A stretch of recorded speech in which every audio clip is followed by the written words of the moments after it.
Hey everyone, welcome to Judging for the Win. I'm Dave, and this is my daily ruling.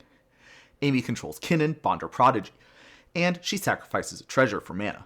Does she get an additional mana with Kinnan's top ability?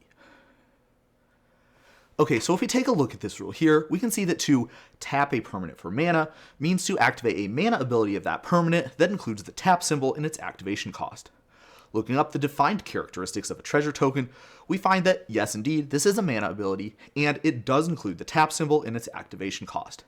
Therefore, we can say that Amy has indeed tapped the treasure token for mana, so the Kinnan would trigger here.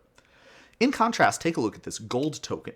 Its characteristics are exactly the same as the treasure tokens, except that it does not include the tap symbol. Therefore, sacrificing the gold token would not get you an extra mana from Kinnan.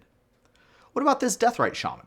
I think most people would say that if you activated that top ability, that would be tapping the Deathrite Shaman for mana, but not according to the game rules. Bringing back that rule from earlier, you can see that you're only considered to have tapped something for mana if you activate a mana ability of that permanent.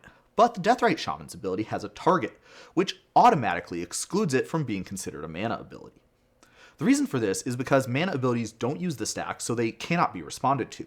But the point of targeting something is basically to give players a chance to respond to that spell or ability that's targeting it. In any case, because the targeted abilities cannot be mana abilities, Kinnan cannot give DRS an extra mana.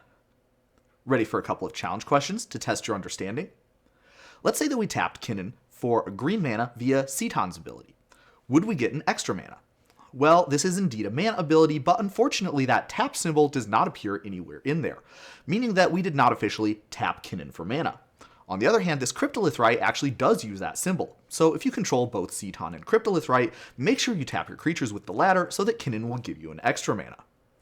Finally, let's say that we tapped Kinnan and Loam Dryad to make a green mana. How much extra mana would we get? Well, first we can identify that this is indeed a mana ability, and we can see the tap symbol. Therefore, we can definitely say that we tapped the Loam Dryad for mana. On the other hand, to tap a permanent for mana means to activate a mana ability of that permanent. Since Kinnan has no such ability in this example, we have not officially tapped Kinnan for mana. Therefore, we would only get one extra. And that's all I have for you today. How did you do? Join me again next time for another daily ruling. Until then, I hope you have a great day.